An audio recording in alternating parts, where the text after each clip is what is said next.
ಇವತ್ತು ತಂದೆ ತಾಯಿಗಳಿಗೆ ಮಕ್ಕಳ ಮೇಲೆ ನಿಜವಾದ ಪ್ರೀತಿ ಇಲ್ಲ. ಮಕ್ಕಳು ಇರೋದು ತಮಗಾಗಿ ಅಂತೇಳಿ, ಮಕ್ಕಳಿಗೆ ಒಂದು ಪ್ರತ್ಯೇಕ ಭವಿಷ್ಯ ಉಂಟು ಎಂಬಂಥ ಚಿಂತನೆಯನ್ನು ಅವರು ಮಾಡೋದಿಲ್ಲ. ಉದಾಹರಣೆಗೆ, ಈಗ ಒಂದು ಮಗುವಿಗೆ ಒಂದು ಒಳ್ಳೆಯ ಅವಕಾಶ ಸಿಗ್ತದೆ, ಯಾವುದೋ ಒಂದು ದೊಡ್ಡ ಕೆಲಸವೋ ಅಥವಾ ಉದ್ಯೋಗವೋ ಸಿಗ್ತದೆ. ತಂದೆ ತಾಯಿಗಳು ಏನು ಯೋಚನೆ ಮಾಡ್ತಾರೆ ಅಂದರೆ, ಮಗ ಎಲ್ಲೇ ಇರಲಿ, ನಮ್ಮ ಕಣ್ಣೆದುರಿಗೆ ಇರಲಿ, ನಮಗೆ ಒಂದು ಸಂತೋಷ ಇರ್ತದೆ, ಅವನು ದೂರ ಹೋಗೋದು ಬೇಡ ಅಂತ. ಇಲ್ಲೇ ಇದ್ದರೆ ಅವನ ಆ ಸುವರ್ಣ ಅವಕಾಶ ತಪ್ಪಿ ಹೋಗ್ತದೆ, ಪರವಾಗಿಲ್ಲ, ನಮ್ಮ ಕಣ್ಣೆದುರಿಗೆ ಇರಲಿ. ಅವನು ಬೆಳೆಯದೇ ಇದ್ದರೂ ಪರವಾಗಿಲ್ಲ, ನಮಗೆ ಅವನಿಂದ ಸುಖ ಸಿಗಲಿ.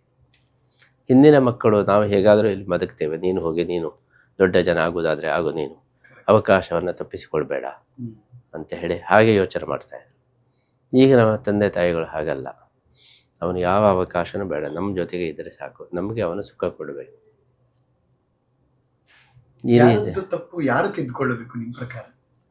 ನಮ್ಮ ಶಿಕ್ಷಣ ಒಂದು ಕ್ರಮದ್ದೇ ತಪ್ಪು. ಇದು ನಮ್ಮಲ್ಲಿ ಮುಖ್ಯವಾಗಿ ಈ ಭೌತಿಕ ಜೀವನವನ್ನೇ ಹೈಲೈಟ್ ಮಾಡಲಿಕ್ಕೆ ಹೋಗಿ ಆಧ್ಯಾತ್ಮಿಕ ದೃಷ್ಟಿಯೇ ಹೋಗಿಬಿಟ್ಟಿದೆ. ಭೌತಿಕ ಜೀವನವನ್ನೇ ಎಲ್ಲ ಕಡೆ ಗ್ಲೋರಿಫೈ ಮಾಡ್ತಾ ಇದ್ದೇವೆ. ಭೌತಿಕ ಜೀವನ ಬೇಕು, ಆದರೆ ಅದಕ್ಕೊಂದು ಲಿಮಿಟೇಷನ್ ಇದೆ, ಅದು ಅನ್ಲಿಮಿಟೆಡ್ ಅಲ್ಲ. ಆಧ್ಯಾತ್ಮಿಕ ಜೀವನವೇ ಅನ್ಲಿಮಿಟೆಡ್.